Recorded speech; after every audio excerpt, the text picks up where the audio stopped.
que a China estava fazendo antes dela ir?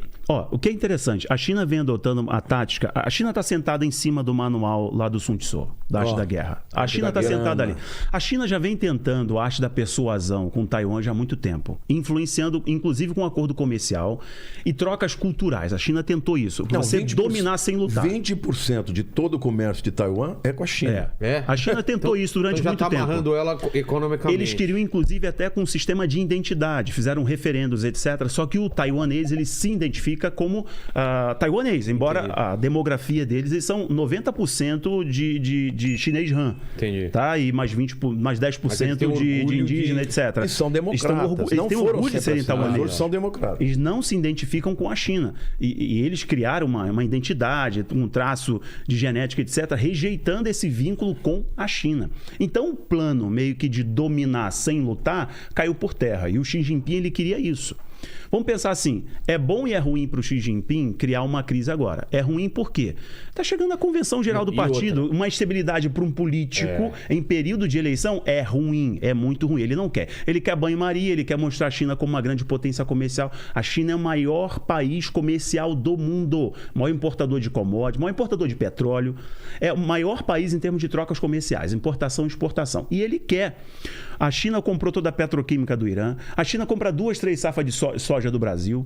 O mundo hoje depende da China. Então, isso é tão grande, que o mundo quebra. Se houver realmente essa crise e vierem sanções como vieram para a Rússia, vierem para a China, coisa que vai ter que ter resposta.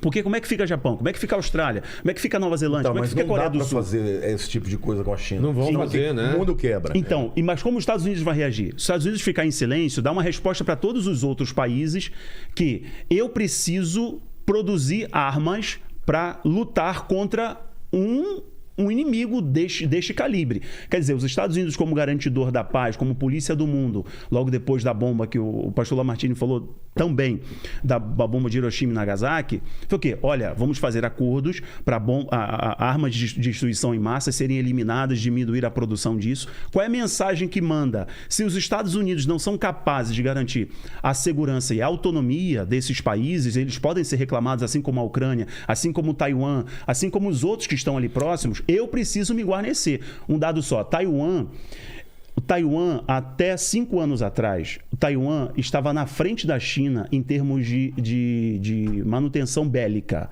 de inovação tecnológica para se preparar. Você sabe que 70% de todo o comércio dos semicondutores vem de Taiwan. Taiwan, é.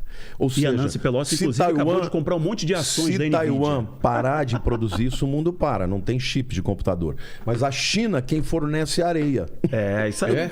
Então você vê que está tudo junto. Mas uma coisa que eu acho que é importante da gente frisar é o seguinte. Você perguntou qual o papel da China. Isso.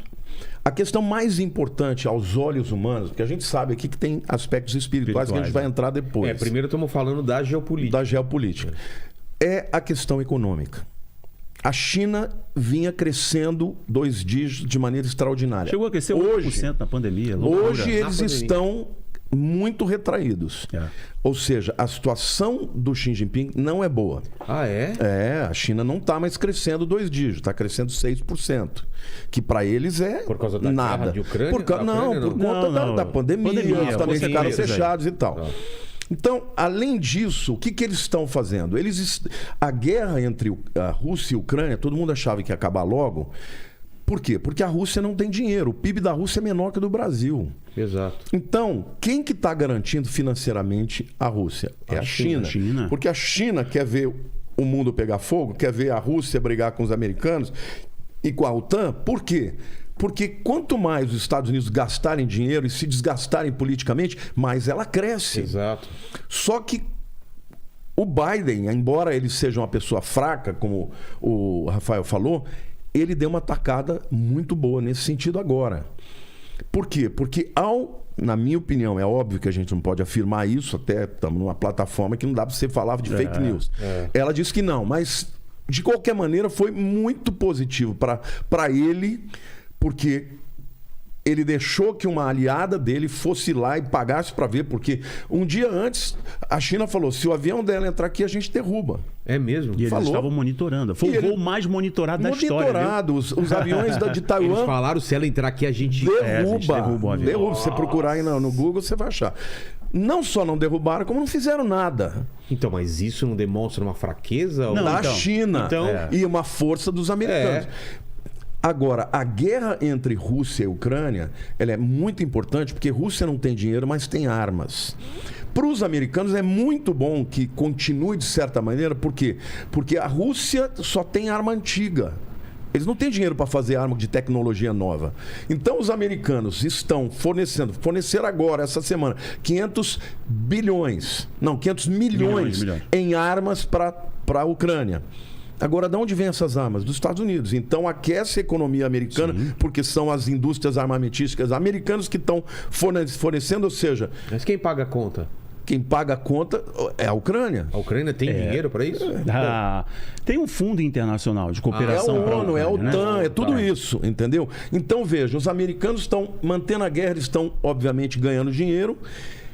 Por outro lado, a China também tem interesse de que a guerra continue. Por quê? Porque aí abre o precedente para ele invadir. Aí o Irã também tem o precedente para invadir Israel. Aí a Coreia do Norte para invadir. Ou seja, nesse momento nós estamos vendo claramente uma nova Guerra Fria entre China e Estados Unidos. A Rússia é coadjuvante só. O que eu vejo, assim, que dá a impressão da gente que está longe, é que as peças estão movimentando, a gente só consegue ver o jogo agora, mas os grandes líderes, eles estão planejando 5, 10 anos à frente. Sim. E me parece que a China não está pronta pro plano dela ainda. Não tá. Militarmente, economicamente, ela está se preparando para Militarmente, ela é anos-luz atrás de Rússia e Estados exato, Unidos. Nunca Só foi que ela tem testado, dinheiro. né? Nunca foi testado.